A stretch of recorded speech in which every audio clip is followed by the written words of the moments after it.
ዛሬ ጥቅምት 26 2018 ዓመተ ምህረት በጣም አስደሳችና አዳዲስ የፋኖ የድል ዜናዎች ይዘን መጥተናል። ፋኖ ከጋሸና በቅርብ ርቀት ላይ በምትገኘው ጥምጥማት እየተባለች በምትጠራ ቦታ ላይ ታላቅ ድል አስመዝግበዋል። ሌሎች ለ5 ደቂቃ ሚዲያ የደረሱን አዳዲስ መረጃዎችም አሉን። ከግንባር የስልክ ጥሪም አለን። እስከ መጨረሻው ደቂቃ ድረስ ከኛ ከ5 ደቂቃ ሚዲያ ጋር አብራችን ቆዩ፣ እናስደምጣችኋለን። አንድ የምንጠይቃችሁ ነገር ደግሞ ቪዲዮውን ላይክ በማድረግ ለብዙ ሰው እንዲዳረስ አግዙን። እናመሰግናለን። ሊሞት የተቃረበ የሚንደፋደፍን መንግስት እንዲቆም ለማድረግ እንታትሩ ግለሰቦች፣ ቡድኖች፣ አደረጃጀቶች ደግሞ ከድርጊታቸው ብትቆጠቡ በተፈናቀለው፣ በሞተው፣ በተቃጠለው ቤት፣ በቆሰለው የአማራ ህዝብና የኢትዮጵያ ህዝብ ስም እባካችሁ ከድርጊታችሁ ተቆጠቡ ማለት እፈልጋለሁ። ሰበር ዜና ጤና ይስጥልን ውድ የ5 ደቂቃ ሚዲያ ተከታታዮች፣ የዕለቱ አዳዲስ የፋኖ ትግሎችና አንኳር ነጥቦች በዚች በ5 ደቂቃ ጊዜ ውስጥ አጠር አድርገን ልናቀርብላችሁ መጥተናል። በቅድሚያ አርዕስተ ዜናዎች እናስደምጣችሁ። ፋኖ በቢኮሎ ከተማ በጊዮን ሻለቃ በትናንትናው ዕለት በተደረገው ኦፕሬሽን በእስር የነበሩ ንጹሃንን ማስፈታት ችለዋል። ዝርዝር አለን፣ ታደምጡታላችሁ። የአፋብሃ ቴዎድሮስ እዝ ቃል አቀባይ አርበኛ ማርሸት ፀሐዩ ትናንትና ከትናንት ወዲያ በጎጃም ስለተገኙ ድሎች የተናገረው የስልክ ጥሪ አለ፣ እናስደምጣችኋለን። ፋኖ ከሁለቴና ከዛም በላይ በተጠና ልዩ ኦፕሬሽን የ101ኛ አየር ወለድ ኮማንዶን ደምስሰዋል። ዝርዝሩን እናስደምጣችኋለን።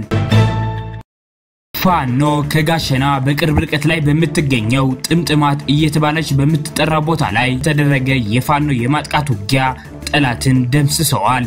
ይህንን መረጃ በሶስተኛው ዜናችን እናስደምጣችኋለን። አብራችሁን ቆዩ። የአማራ ህዝባዊ ትግሉን የምትደግፉ ውድ አድማጭ ተመልካቾቻችን ቪዲዮውን ላይክ፣ ቻናሉን ሰብስክራይብ እንዲሁም በኮሜንት ድል ለአማራ ጀግኖች እያላችሁ ለህዝብ ብለው ጫካ ለገቡ አርበኞች እንድታበረታቱ ዘንድ በአክብሮት እንጠይቃለን። እናመሰግናለን። በቀጥታ ወደ መረጃዎች አለፍኩኝ። እስከ መጨረሻው ድረስ ከኛ ጋር ቆዩ። የ102ኛ ኮር አካል የሆኑት የኮሎኔል ታደሰ ሙሉነ ብርጌድ በቢኮሎ ከተማ በጊዮን ሻለቃ በትናንትናው ዕለት በተደረገው ኦፕሬሽን በእስር የነበሩ ንጹሃንን ማስፈታት ተችለዋል። አንደኛ ሁኑልኝ ንብረት፣ ሁለተኛ ዲያቆን አዳሙ ዋለ፣ ሶስተኛ ዲያቆን ሃይማኖት ቀለም ወርቅ፣ አራተኛ ቸርነት አየለ፣ አምስተኛ ተሻገር ወርቁ የተባሉ ግለሰቦች በቢኮሎ ከተማ በሽብርተኛው አገዛዝ ተይዘው በማጎሪያ ውስጥ ሲሰቃዩ የነበሩ ቢሆንም በትናንትናው ዕለት የጊዮን ሻለቃ አባላት ባደረጉት ውጊያ በማስለቀቅ ወደ ቤተሰቦቻቸው እንዲቀላቀሉ ተደርገዋል። በየካምፑ የብልጽግና አሽከሮች ያለበቂ ምክንያት ያሰሯቸው በርካታ ንጹሃን ወጣቶች፣ ነጋዴዎች፣ አርሶ አደሮች፣ የሃይማኖት አባቶችና ሌሎች ንጹሃን እንዳሉ ከእስር የወጡት አካላት የገለጹ ሲሆን ሁሉም አማራ የሆኑ ወጣቶች ትግሉን በመቀላቀል ነፃነታችን ማወጅ አለብን ብለዋል። አሁን በሁለተኛው ዜናችን በ101ኛ አየር ወለድ ኮማንዶ ስለተፈጸመው ኦፕሬሽን የምናስደምጣችሁ ይሆናል። ከዚህ በመቀጠል በሶስተኛው ዜናችን ከጋሸና በቅርብ ርቀት ላይ ስለተገኘው ታላቅ ድል የምናስደምጣችሁ ይሆናል። አብራችሁን ቆዩ። በሁለቱ ክፍለ ጦሮች በተወጣጡ ያሳምነው ልጆች የጠላት ኃይል ድባቅ ተመተዋል።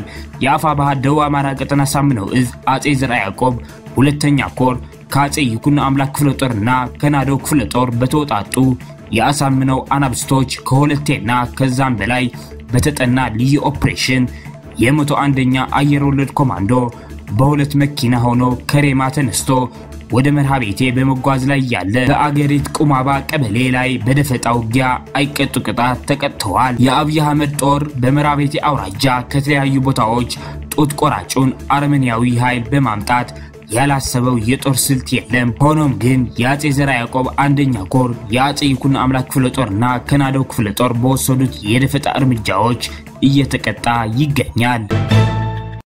ወደ ሶስተኛው ዜናችን ስናልፍ ትናንት ከሰዓት በኋላ በተደረገው አውደ ውጊያ ደጀን ክፍለ ጦር በጠላት ላይ ከባድ ጉዳት በማድረስ ታላቅ ድል ተጎናጽፈዋል። ከጋሸና በቅርብ ርቀት ላይ በምትገኘው ጥምጥማት እየተባለች በምትጠራ ቦታ ላይ በተደረገ የፋኖ የማጥቃት ውጊያ 8 የፋሽስቱ የመከላከያ ሰራዊቶች ሲደመሰሱ 15 ቁስለኛና 3 ሚኒሻ ምርኮኛ ሆነዋል። የፋሽስቱ ሰራዊት ቁስለኛውን በመኪና እየጫነ ወደ ጋሸና ከተማ በመሻገሸግ ላይ ይገኛል። በሌላ ዜና ጡት ቆራጩ ኃይል በኤፍራታ ግድም ወረዳ በይፋ የኦሮሚያ ባንዲራን በማውለብለብ ከአጣዬ ከተማ ተነስቶ ወደ በርግቢ ካምፕ በመንቀሳቀስ ላይ ያለ በትናንትናው ዕለት የአማራ ፋኖ ብሔራዊ ኃይል ደቡብ አማራ ቀጠና ሳምነው እዝ የአጼ ዘርዓ ያዕቆብ አንደኛው ኮር የ7 ለ7 ክፍለ ጦር ደመላሽ ሻለቃ ፋኖዎች ይገኛሉ በተባለው ቦታ በሰራባ ወርዶ ቁንዲ በመትባል ቦታ ዘልቆ በመግባት በማህበረሰቡ ላይ ድሽቃ ለ3 ሰዓት ያህል በመተኮስ ላይ ያለ ያሳምነው አናብስቶች በወሰዱት አጸፋ ምላሽ ራሱን ለማዳን ወደ መጣበት እንዲመለስ ተደርገዋል። መዳረሻው ድልና ነጻነት የሆነው የአማራ ህዝብ የህልውና ተጋድሎ ተጠናክሮ ይቀጥላል። ከዚህ በመቀጠል በአራተኛው ዜናችን ከግንባር የስልክ ጥሪ ያለን እንዳያልፋችሁ አድምጡት። የአፋብኃ ቴዎድሮስ እዝ ቃል አቀባይ አርበኛ ማርሸት ፀሐዩ ትናንትና ከትናንት ወዲያ በጎጃም ስለተገኙ ድሎች የተናገረው የስልክ ጥሪ ያለ አድምጠነው እንመለስ። አውደ ውጊያ የጀመረባቸው በርካታ አካባቢዎች ላይ ድል ተጎናጽፏል። ለአብነት በትናንትናው ዕለት ጥቅምት 23 ቀን 2018 ዓ.ም የቴዎድሮስ እዝ የ14ኛ ክፍለ ጦር የ206ኛ ኮር የ14ኛ ክፍለ ጦር አካል የሆኑት የተክለ ሃይማኖትና የስናን አባጂሜ ሻለቆች በጥምረት ደብረ ማርቆስ ዙሪያ እና ስናን አካባቢ ባደረጉት ማጥቃት በርካታ ቁጥር ያለው የጠላት ኃይል ሲደመሰስ 2 ብሬን 50 ክላሽንኮቭ መሳሪያ ከ5000 በላይ ተተኳሽ የተማረከ ሲሆን 2 የጠላት ኦራል መኪኖች እንደዚሁ ተቃጥለዋል።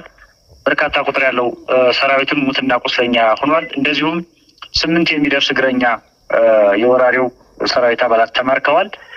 ይሄ ድል እንግዲህ ሰሞኑን 602ኛ ኮር የሚባለው የጠላት ኃይል በሰፊው ሲንቀሳቀስበት የነበረውና አቅዶ ማጥቃት አደርጋለሁ ብሎ የተዘጋጀበት ቀጠና ነበረ። ይሄንን የጠላት እቅድ ነው በዚህ ጠንካራ የመልሶ ማጥቃት በማክሸፍ ወደ መማረክና ድምሰሳ የተገባው። ይህም የጠላትን እቅድ ሙሉ በሙሉ እንዲያዛባ ያደረገው ኦፕሬሽን ነው። ሁለተኛው እንግዲህ በዛሬው ዕለት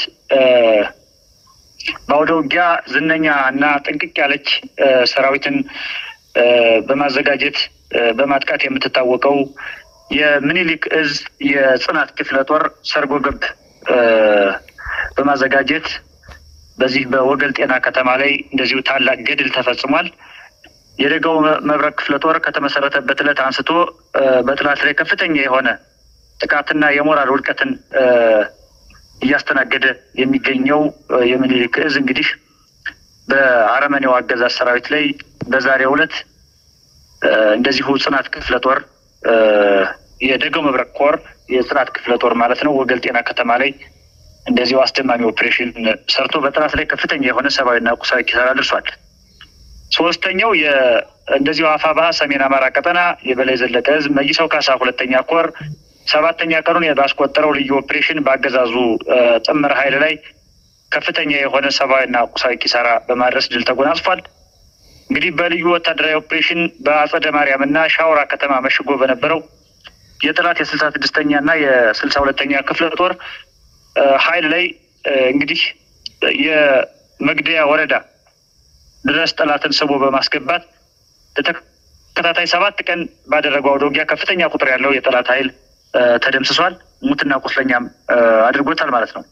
ይህ በእንዲህ እንዳለ በትናንትናው ዕለት ጥቅምት 23 ቀን 2018 ዓ.ም ከሰዓት ጀምሮ እስከ ጥቅምት 24 ዛሬ ማለት ነው እስከ ጠዋቱ 4 ሰዓት ድረስ መግቢያና መውጫ ያጣው ያገዛዙ ጥምር ኃይል ቡድን ወደ መጣበት ለመሸሽ ለማምለጥ ሌሊቱን ጨምሮ ጥረት ቢያደርግም ባይበገሮቹ የአማራ ቁርጥ ቀን ልጆች የአድዋ ክፍለ ጦር የመይሳው ካሳ ኮር 2ኛ ተወራሪ ጋር በመጣመር እንግዲህ በርካታ ቁጥር ያለው የጠላት ኃይል እንደዚሁ መደምሰስ ተችሏል። በዚህም ከ18 በላይ የሞተ ከ24 በላይ የቆሰለ አንድ ወራልና አንድ አምቡላንስ ሙሉ በሙሉ የወደመ ሲሆን ሌላኛው ሁለተኛው ወደ ውጊያ ደግሞ ሁለቱ የካራማራና ያጣናዋሴ ክፍለ ጦር እንደዚሁ አርበኛ አከለ ግዛት እና ሌሎች አካባቢዎች በተንቀሳቀሱበት በዚህ አውደ ውጊያ ላይ ማለት ነው በርካታ ቁጥር ያለው የሙሉ ጊዜ የ12 ሰዓት ውጊያ በማድረግ በመተማ ከተማ ተወሮ በመግባት እስከ ሌሊቱ 6 ሰዓት ድረስ እንደዚሁ ሲፋለም ያደረ ሲሆን በዛሬው ዕለትም አውደ ውጊያው ቀጥሎ በዚህ አውደ ውጊያም 12 የጠላት ኃይል የተደመሰሰ 21 የጠላት ኃይል ሙት በማድረግ ከፍተኛ ድል አስመዝግቧል። በዚህ ሁለት ቀን ውስጥ የበላይ ዘለቀ ዕዝ ማለት ነው። ሶስተኛው እንግዲህ በዛሬው ዕለት የተደረገ አውደ ውጊያ ነው። በዛሬው ዕለት የአማራ ፋኖ ብሔራዊ ኃይል የቴዎድሮስ ዕዝ የ102ኛ ኮር አካል የሆነው የታደሰ ሙሉነህ ሻለቃ በዛሬው ዕለት ቢኮሎና መራዊ ከተማ ላይ ባደረገው ማጥቃት ከፍተኛ ቁጥር ያለው የጠላት ኃይል እንደዚሁ ደምስሷል። ይህን ድንገተኛ ኦፕሬሽን በማድረግ ወተት አባይና መራዊ ላይ ጠላትን ያርበደበደ ከፍተኛ ቁጥር ያለው ሰራዊት ሙትና ቁስለኛ ያደረገ ኦፕሬሽን ተሰርቷል ማለት ነው። እንግዲህ እንደሚታወቀው መራዊና አካባቢው አብዮቱ ከተነዳበት ከሐምሌ 26 ጀምሮ በርካታ ቁጥር ያለው ሬጅመንት የጠላት ሬጅመንት በመደምሰስ ጠላትን በዚህ ሁኔታ መራዊና ቢኮሎ ላይ በዛሬው ዕለት ድባቅ መጥቷል ማለት ነው። አፋብሃ ቴዎድሮስ ዕዝ 2ኛ ክፍለ ጦር ኮሎኔል ታደሰ ሙሉነህ ብርጌድ ጀግኖቹ ጊዮን ሻለቃ አባላት ከቢኮሎ ከተማ በጠላት ካምፕ ላይ ድንገተኛ ጥቃት የፈጸሙ ሲሆን አንድ አብራራው የጦር መሳሪያ መማረክ የተቻለ ሲሆን 8 የሥርዓቱ ቅጥረኛ ሲደመሰሱ ከ10 በላይ ከባድና ቀላል ቁስለኛ ማድረግ ተችሏል። በሌላኛው በኩል ደግሞ ከመራዊ ከተማ በቆጋ በኩል ወደ ሐሙሲት ሲተለተል የነበረውን ሰራዊት በብርጌዱ የተወርዋሪ አባላትና በአበረ ኢማም ሻለቃ አባላት በተደረገ ደፈጣ ገና ሳይተኮስበት ግሪያው ጭኝ ብሎ ወደ መጣበት መመለሱ ታውቋል። በተጨማሪም ዘመነ መብራቱ የተባለ አድማ ብተና በዛሬው ዕለት ትጥቅ በመያዝ ወደ አለማየሁ ክቤ ሻለቃ ተቀላቅለዋል። አድማጭ ተመልካቾቻችን ለሰዓቱ የነበሩን የ5 ደቂቃ ዜናዎች እነዚህን ይመስላሉ። በቀጣይ የምንሰራቸው ዜናዎች እንዲደርሷችሁ ቻናሉን ሰብስክራይብ በማድረግ እንዲሁም የደወል ምልክቷን በማብራት ቤተሰብ እንዲሆኑ እንጠይቃለን። እናመሰግናለን።